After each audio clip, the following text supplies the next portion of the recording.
Today is the beginning of my video blog, which I am going to be doing for the whole month of November, but I'll start out for the first couple of days of October. So right here I'm getting ready for an online class, and you can see this is my setup over here. You see I have my dual monitors, have my Huion digital tablet, my setup. My live stream setup is also the same thing as my classroom setup, and then I have another computer over here where I write my blog. And so basically I do classes all week long in Airbrush and digital art, but mostly Airbrush. So right now it's around 11:02. I have a class at 11:10, so that's pretty exciting, all the way from the UK. It's very international. With Google Classroom, it's very easy to do. A few moments later.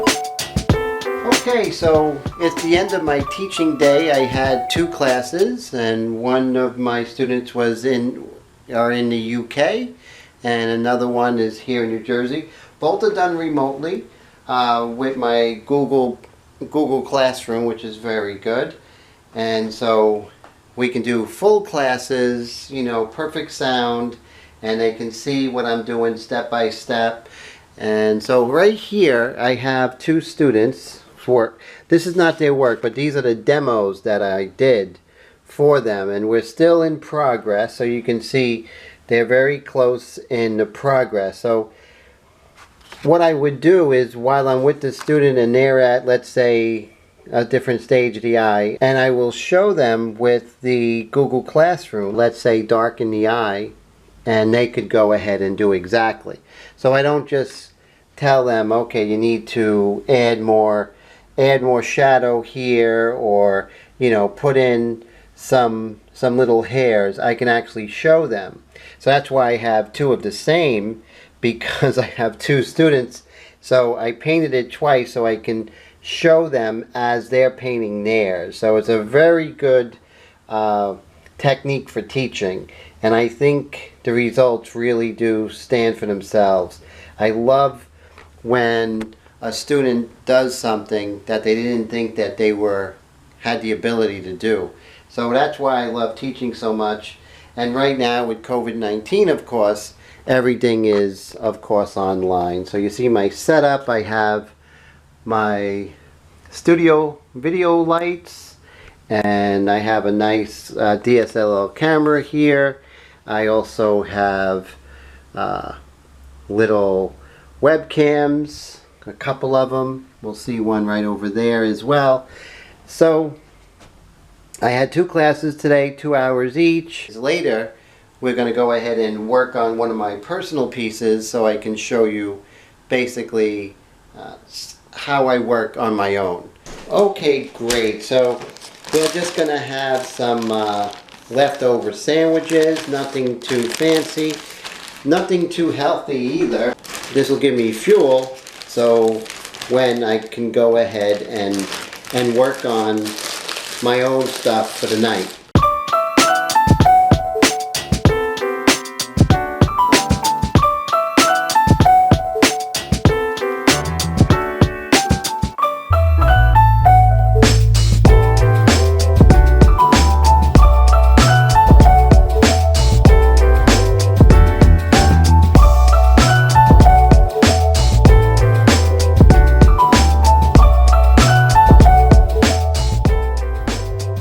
This is the painting that I am going to be finishing up, and this is entitled Ms. Rodriguez.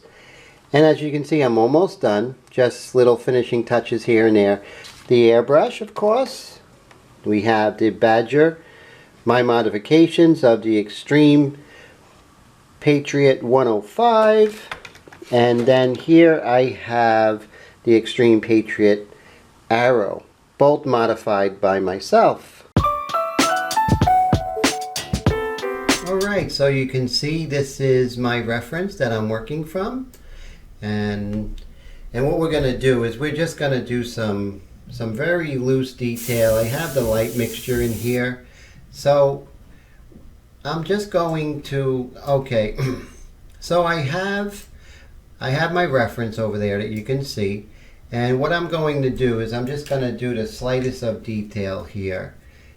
Just really finishing up, sort of right here, the light on the other side of the highlight on her lip there.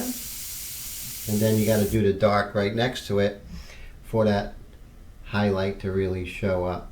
So it's not so much whether the color of the object is light or dark.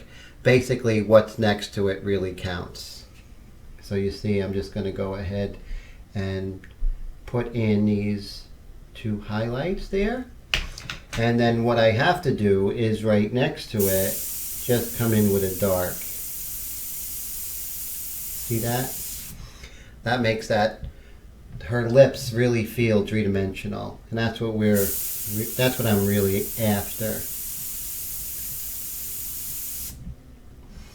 And of course, just like before, with my Fons and Porter here, I'm just gonna lighten that up.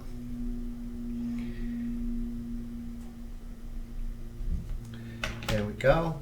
And then over here. So you see the way the light is coming from the upper right, that means everything facing the upper right is going to get light.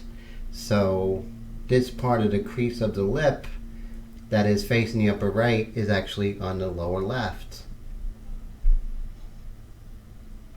And then right here we have, just on the edge, we have just on the edge we have a little tiny bit of light hitting the edge of her lip there. And how do we really accentuate that is put a little bit of a dark right there, which I think, like I said, it's not the color or the value or how light something or dark it is, it's really what's next to it. And remember that in painting. Sort of like in life too, you know, someone doesn't look so bad if they're around people who are worse, you know, so that's actually true. So let's zoom over here, right? We're just gonna work a little bit on her Cupid's bow. There we go. And then here's a little freehand shield. I want a nice hard edge, but a hard edge doesn't mean it has to be dark. You can do a hard edge and it be very light, as you see here. So we have a light hard edge, and it's kind of soft in the reference. So I'm going to make sure that I just soften it up just a little bit. Right here. There we go. Now you see a little bit of spidering there. Don't worry, it doesn't show up with the human eye just when I blow it up. So doesn't mean I don't have to be careful, but it doesn't show up.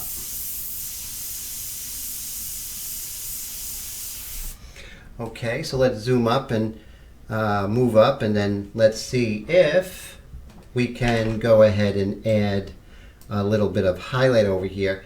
And I don't really think we need to add too much highlight. I mean, we'll do a little bit,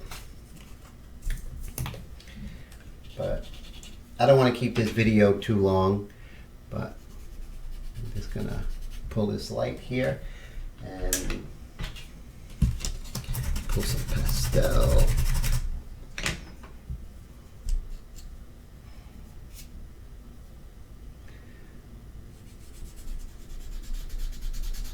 There we go. Just make her nose is just a little wider in the cartilage over here.